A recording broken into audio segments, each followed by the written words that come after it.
welcome to the Chesapeake Today Show, the first one for 2025, at least with me in the chair. Yes, I was going to say.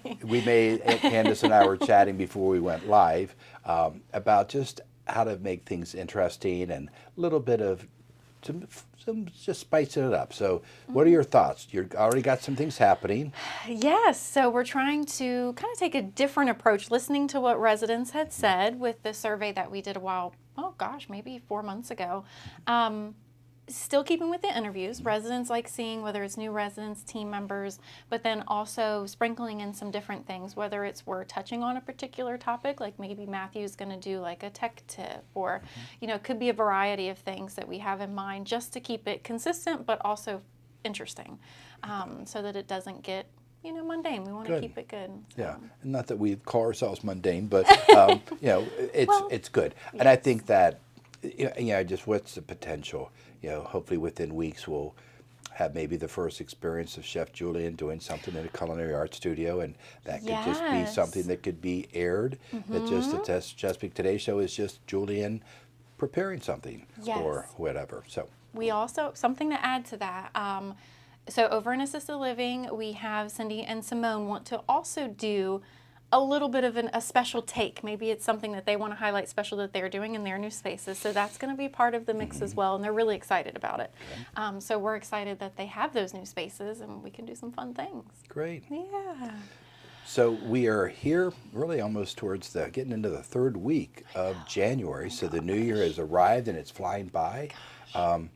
We definitely had for those who wanted to see a little vision of snow, we've had several opportunities now.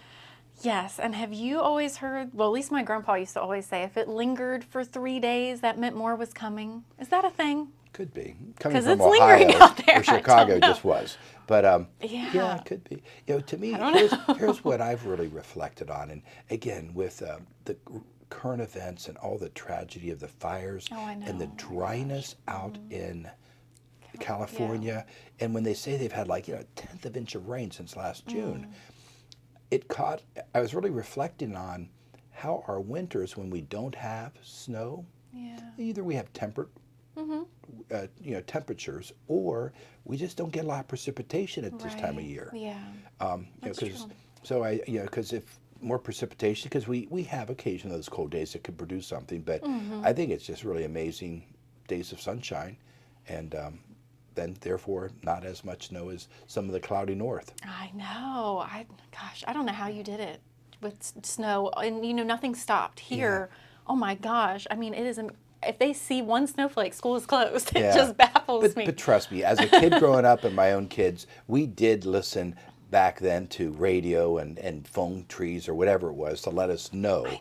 And that was the way. And we were never big enough to go across a TV channel. Around here, that just happens so quickly now. Well, and I was reminiscing with someone about how these days schools just send you a text message. So kids don't know anything about having to wait to see your school name across the bottom. And God forbid you stop looking for a moment and you have to wait for it to come across again. Oh my gosh. Yeah. And you're like, wait, maybe they haven't added it yet. Let's wait for the next loop. Oh, it's alphabetical. Oh, no, I got to wait. Yeah, and you just wait. Kids don't know anything about that anymore. That's something. I know. So the changing times. So we hope all of you are staying warm. And I heard a very positive compliment from a resident just about how well Andy and his team was doing and trying to be attentive to the snow that we have. Really more challenging is keeping the ice from sticking or staying. I know. Anyways, we are now inside, warm, and enjoying January. Thank goodness. I know what's left of it, right? Yeah. 2 weeks left here. So what's either behind or coming up? What do you want to chat about? Yeah, so a couple of things. So we'll kind of go through what's happening this week. So of course we have Monday the 20th, MLK Day. We are going to do a special video lecture at 2 o'clock talking about Martin Luther King Jr., the fight for civil rights. That's going to be in the Chesapeake Room at 2 o'clock. Hand Chimes has picked back up this month. Fantastic. Very happy to see that, because I hate when something's been going on for so long and then for whatever reason they need to take a pause. But I'm happy that they had that holiday time off and now they're getting some folks interested. So Hand Chimes is Monday evening at 7 p.m. in the Chesapeake Room. And then the 21st, we have our Bible study at 10:45 a.m. in the Chesapeake Room. I want to do one small plug for this. Talking with Larry Bierman just a few days ago, and starting in February, we're going to be shifting that to the Explorer Room. Mr. Bierman and I shared some conversations, and he knows that there's so much going on at the Chesapeake, and he feels like it'd be more intimate for them to be in the Explorer Room. We have so many things that we're trying to do for team members, and that room is so utilized. So I was thankful that he brought that idea to me and was just like, hey, you guys are doing great things. Let us move over here, and we won't be, having so many conflicts. So that'll be starting in February. So for this month, we'll still be in the Chesapeake Room. And then we do have the Caregiver Support Group at 2 p.m. in the Harbor Room. Living Libraries. Our students were up to 23 students that have been coming each month, which is amazing. I mean, when we first started, gosh, we had maybe 10 or 12. So the students are really enjoying that, and it's growing. 3:30 p.m. in the Explorer Room. And then we do have entertainment, Brian Forrest Band, that's going to be here at 7 p.m. in the Chesapeake Room. 22nd, so Wednesday, a trip at 10:30 a.m. to the Chrysler Museum. I know that's always a fan favorite with their new exhibits that they have going on right now. The 23rd, we have Town Hall. Oh my gosh, that time already, 2 p.m. in the Chesapeake Room. And then we do have our birthday bash that evening with the Higher Ground Band at 7 p.m. Make sure you come out for that. We've had a few people ask, if I forgot to come last month to my birthday celebration, do I still get my ice cream coupon? Yes, please just come to the next month one. We won't hold that against you. And then the 24th, that Friday, 10:15 a.m., going to Rocco's Smokehouse Grill, which I believe is in Williamsburg, leaving from the Hampton entrance. Very good. So kind of a full week. A fun week. Well, you see me here, you think I'm here this week, but I'm really You're not leaving. here this week. I So know. Vera and I will be down enjoying some warmth and be away for a week or so. So it was great spending so much time here around the holidays. Christmas Day we were here, Thanksgiving Day we were here. That's excellent. And did get to see the children though, did get a brief weekend away, but it will be a delight to get some warmth and actually catch up with Sister Terry and her husband. Oh. Haven't seen them since last June. So it goes a okay. while. So you always keep track of how far and few between. Right. When Oh my when you have folks living gosh. out of state, it's different. That's hard. Because around here, you all say like, "Well, who are we going to see this weekend? Right. Going to see my in-laws. Going to I see know. Marcus's family. Yes. Whatever." Mhm. But yeah, a little different for us. But it could be good to catch up with Sister Terry. Probably makes it all the more special too. Yeah. Good visits. You always have to say, maybe not as often, but when you're together, you just really hope for that quality time. Yeah. So are you going to come back tan? Not a whole lot. I think the world today is being more cautious. Don't worry too much about that. But a I little would be bit. jealous. I So get so pale this time of year. the Oh my biggest gosh. challenge is, given the new year, I'm starting to be better again because the holidays were once again terrible. Me eating pie and eating cake and cookies. Yeah. I give away a lot, but I still ate a few. Yes. And that's not Have good. to indulge some. Oh, so yeah, it'll be a journey as we come back and proceed. So Yeah. important. Nice about the Yeah. new year. It can be that fresh start and kick things off. Another thing I want to mention too while I'm thinking about it is, so we do have several folks up who have been nominated for resident council this year. So we will have, there's a poster board down by the cafe, so you're able to see who those are this year. So we have Newport and Yorktown. And as a reminder, February 3rd, we will have our voting, but you're only able to vote if your neighborhood is up for filling that slot. And it just goes to those staggered terms and the way it falls this year. And I think Jim Lewis will also have a quick announcement at Town Hall. Perfect. And I okay. think there's a table in the back of the room set up just in case there's people between knowing more about council. I know they've also been working on the standing committees. Yes. So just great ways to get involved, and some of you may opt for that. I know you're always looking for volunteers. Yes. Yeah. And I'm going to just offer another opportunity for volunteering in assisted living and memory care, sometimes even health care. Those residents are receiving a similar We Care Connect survey that all of you receive, and where independent residents are now almost 70% completion. I think you can do better than that, but 70% is not bad. When it gets to the higher levels of care, it drops way down. Yeah. And a lot of it is either they're getting a phone call that's difficult for them to either get the phone in time, have confidence of who they're talking to Sure. to participate. Yeah. If they could handle an actual email survey, are they able to access it and how? Yeah. So what I'm getting at is the opportunity for volunteers to be assisting other residents in higher levels of care in completing their We Care Connect surveys. And just knowing here's the residents getting their survey, maybe going around and visiting with them and helping them to complete them. Yeah. We know that there is always good feedback, but there's also a lot of good praise. And when you have really low participation rates, then your scores don't get to be reflective of what the staff's really doing. So just another idea that we're going to continue to talk about. How do we have helpers with higher level care, We Care Connect surveys? Sure. Hopefully we can meet that need for sure. So that's just one of many things, but that's good. I know you're also reaching out and testing some of our directors and always residents for any Chesapeake University faculty. Yes, most definitely. Trying to do a big push for that this year and just a renewed commitment to it. You know, we've done some amazing things in the past, from kitchen tours. I know Sherry and yourself and Donna have done amazing lectures on those hot topics that residents want to learn more about. So we're wanting to be more consistent with that this year, and just, you know, it's a busy time. So whoever can take part in that, we appreciate, especially on the resident front. Residents, you know, Al Kunkel's kind of our go-to for our travel logs as well as yourself. But I'd love to see more residents who want to talk about their travels or their career or whatever. So we're definitely open to that. Yeah. Well, I think I think it's just it's the potential is just it's endless to how we can advance that. And you know, it's from those hobbies and interests to sometimes it's just history. And just so many ways of us sharing. I know also a lot of times it's helping you navigate your life here to Chesapeake. And I think those levels of care discussions, and even today we're having a special guest from the healthcare team, and their role, and understand how they fit into the continuum and getting more detail. That's good. And even things that we have to talk more about is the education of what is traditional Medicare and what is an Advantage program, and really what works best here, because it is the traditional Medicare. There's times that residents may go for an Advantage program and it's not in your best interest. So that's, I think, all possible Chesapeake University type of topics. Yes. So Excellent.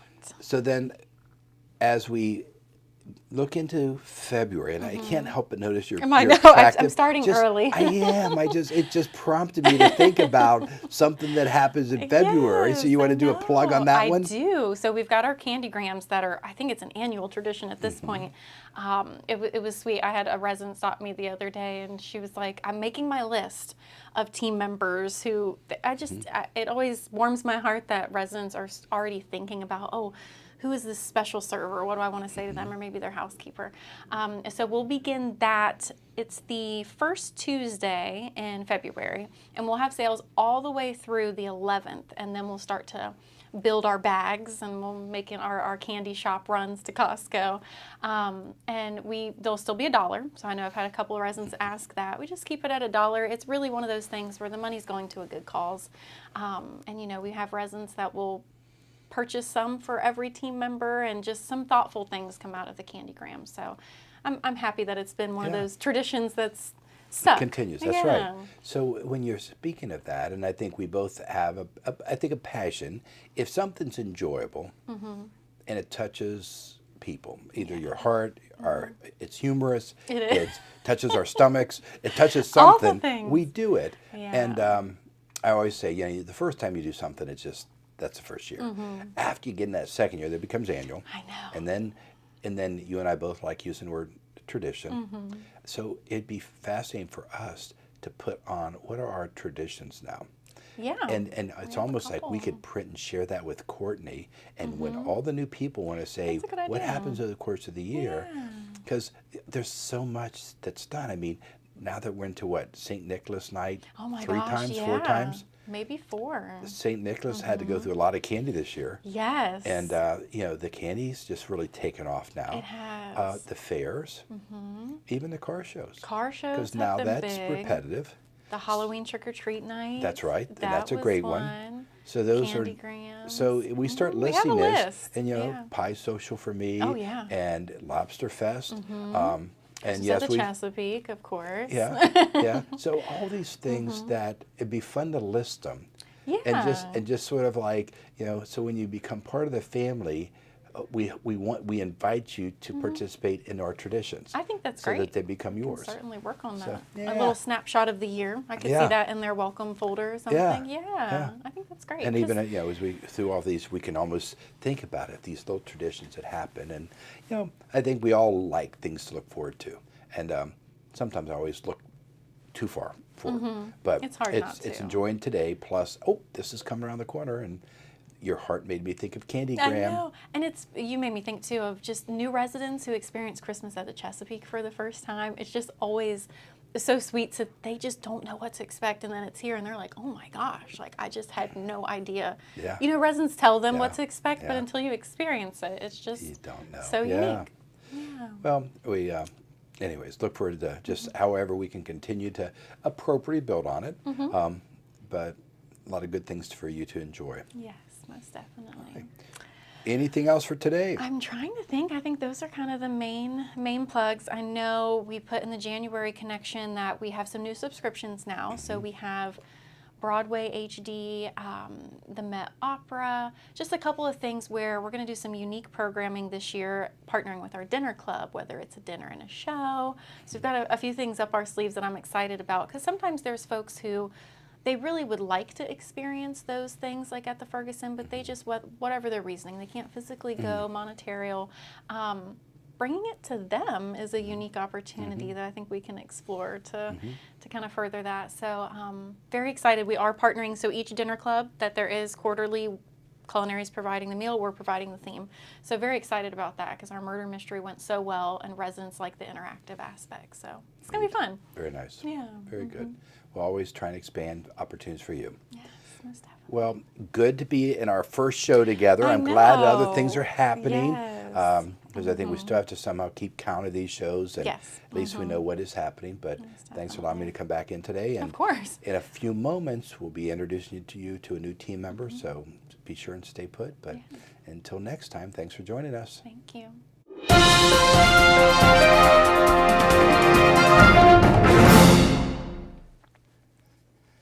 Hello and welcome back to this portion of the Chesapeake Today Show.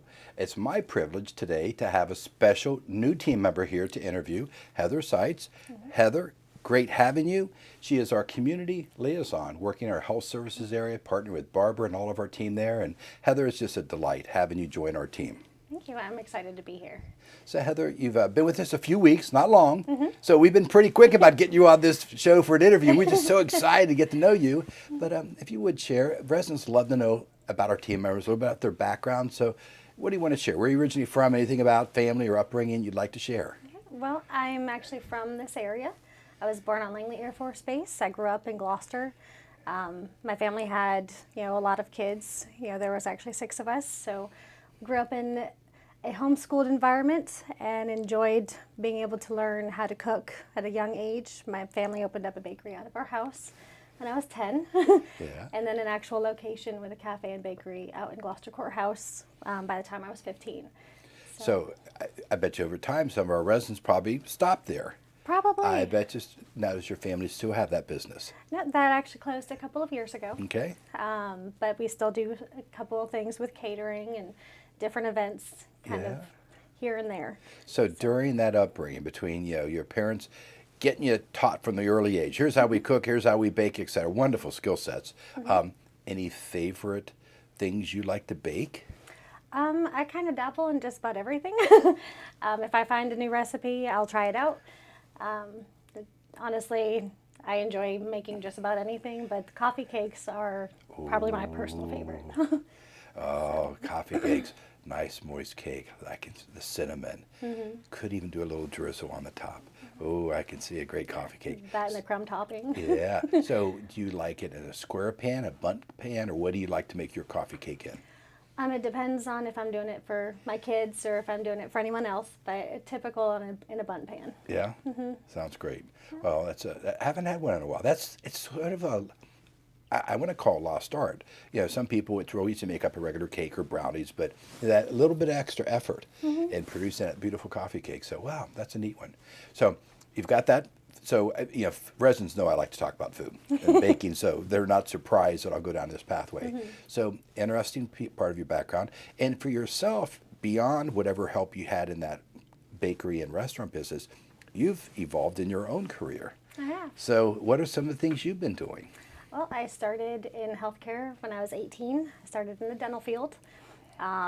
My first day, I was hired as a receptionist and brought straight to the back my first day and started assisting, and then became certified on numerous levels and ended up becoming a practice manager, which was a lot of fun, but I wanted to actually advance even more. So I did my AIT for an administrator for assisted living. I've also worked with Mulberry Creek Nursing and Rehab out in Martinsville, and I ran their social services department. And I've worked with a lot of different organizations, and I just blanked.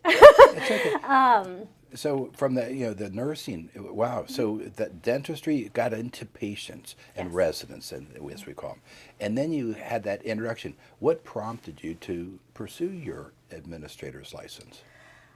Well, it was actually right after I had my twins.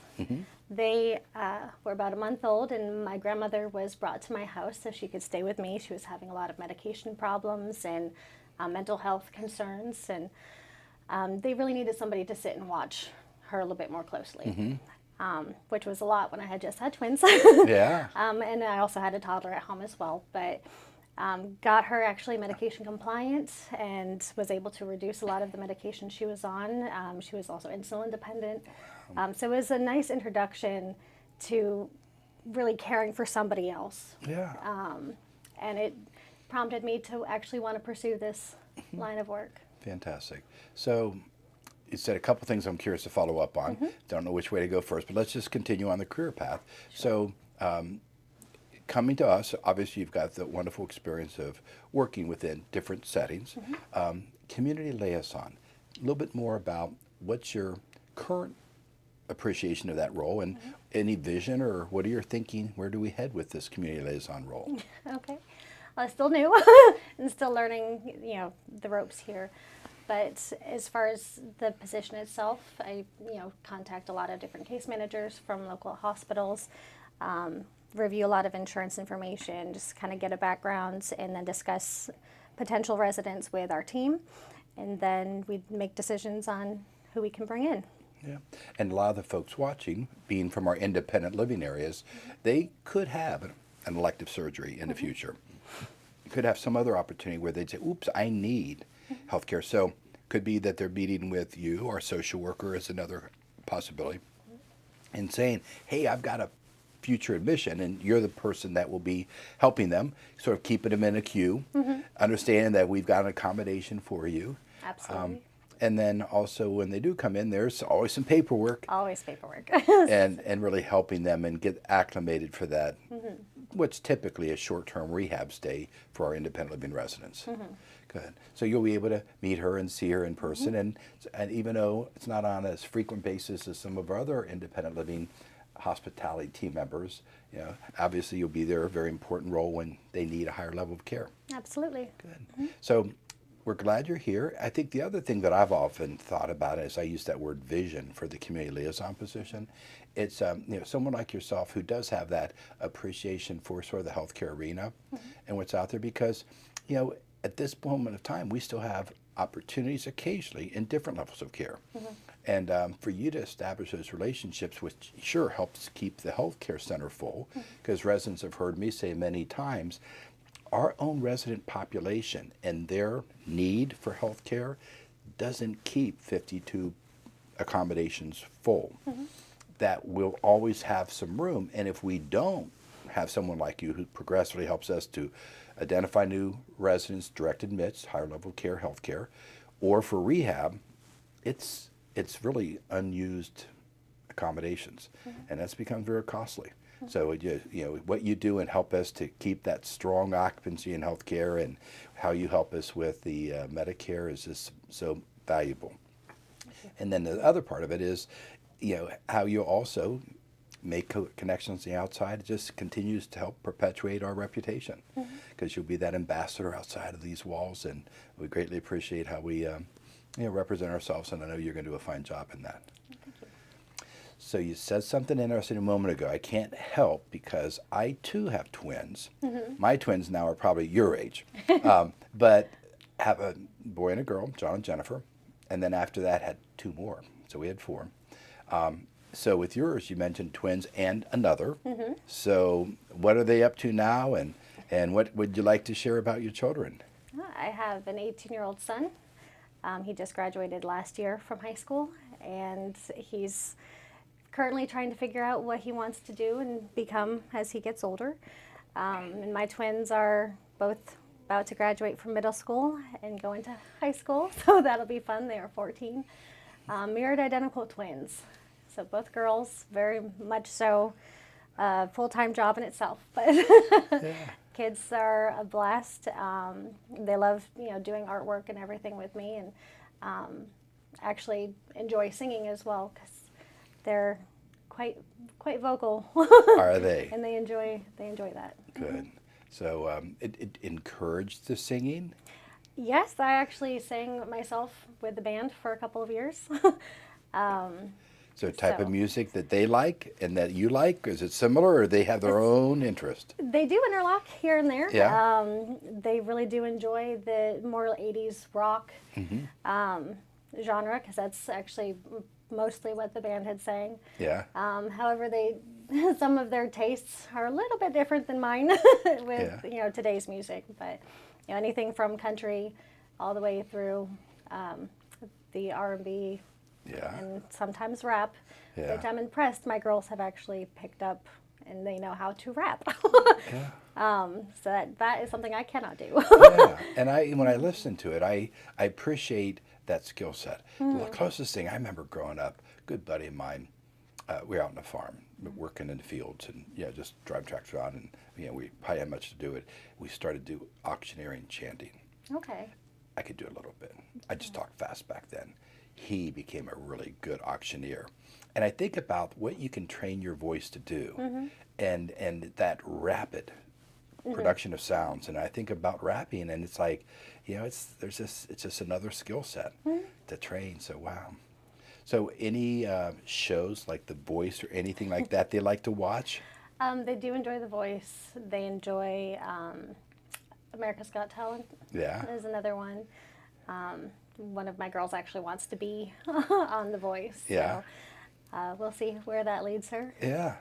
So have you gone as far as exploring how the tryouts or how you submit names and all that? I have, and it's definitely a little bit of a process. Yeah. But, my girls, I'd do anything for my kids, so. Well, and it's one of those things that if it ever happens, the reality TV is rather fascinating.